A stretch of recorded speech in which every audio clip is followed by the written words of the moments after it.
72e session de l'Assemblée générale des Nations Unies a été certainement sous un grand sentiment d'urgence et d'inquiétude, parce que nous vivons un moment de notre histoire qui en est un de tous les défis. Défis sécuritaires, défis de développement, défis climatiques, défis aussi pour, je dirais, l'espace multilatéral et international. On le sentait très clairement à l'ONU.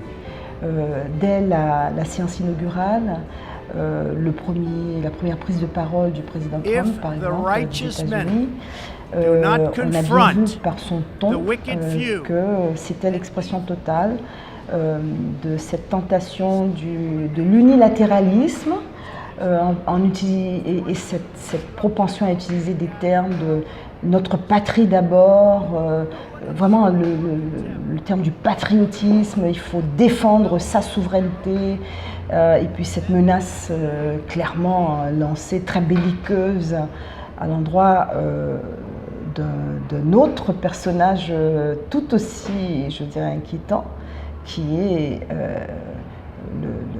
Kim Jong-un de Corée du Nord. Donc ce contexte, je dirais, voilà, de grande inquiétude, de dérapage qui viendrait peut-être rendre encore plus aiguë l'inquiétude sécuritaire et aussi ces menaces asymétriques qui pèsent sur quantité de régions du monde et qui nous concernent tous.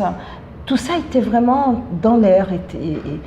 Et puis, bon, heureusement, il y a eu des moments aussi où nous sommes revenus. Certains discours, comme celui prononcé par le président français Emmanuel Macron, qui nous ramenait à la nécessité, non, d'agir dans un esprit, je dirais, de mise en commun, de mutualisation, de multilatéralisme essentiel, plus essentiel que jamais, qui s'impose parce qu'il faut faire front, il faut faire corps face à ces menaces terribles de déstabilisation.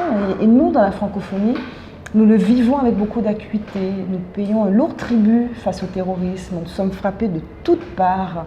Nous voyons ces pays extrêmement fragilisés. Nous voyons ces tentatives de déstabilisation. Et je suis venue justement avec cette mobilisation très forte autour de ces questions.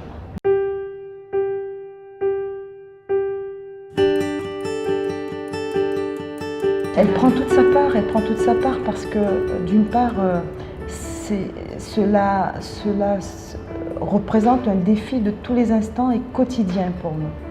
Vous voyez, nous avons un souci plus aigu du développement, de l'accompagnement des pays dans leur désir de développement humain, économique, durable, partagé, responsable. Et en même temps, on sait très bien que cela ne se réalise que dans un espace de stabilité et de sécurité. Donc la question de la sécurité des populations se pose tous les jours. Par exemple, nous avons tenu une concertation ministérielle avec les ministres des Affaires étrangères de la francophonie sur ce thème, sécurité-développement dans une francophonie solidaire.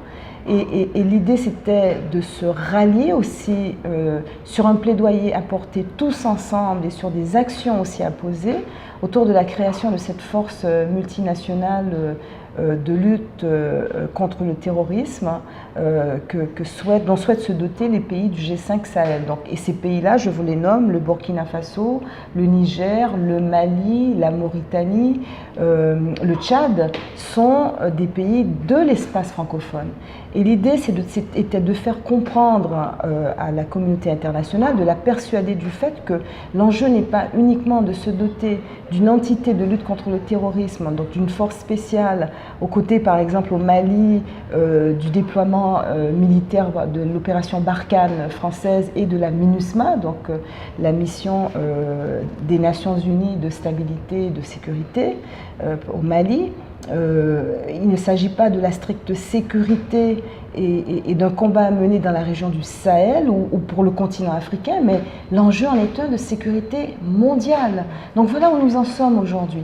Et l'OIF est partenaire du G5 Sahel, de cette organisation qui a ce souci à la fois de sécurité et aussi de développement, parce que l'un ne va pas sans l'autre. Et on peut ajouter un troisième D, hein, donc c'est la diplomatie, le plaidoyer.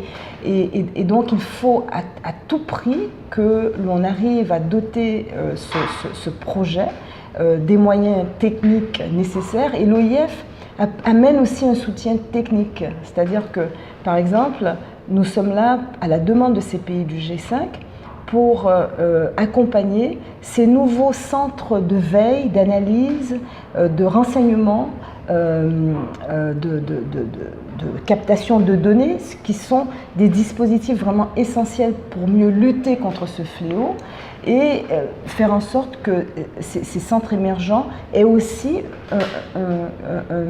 un mécanisme de mise en commun et de coordination. Donc vous voyez, souvent on n'imagine pas la francophonie sur des questions aussi aiguës, mais nous sommes sur la cybersécurité, la cyberdéfense, en même temps que nous nous servons de tout ce qui nous définit, même la culture, pour soutenir aussi la cohésion sociale, le dialogue, la médiation. Tout est dans tout pour nous dans la francophonie. L'éducation, c'est une façon pour nous aussi, et la formation professionnelle, de mettre des jeunes hors danger,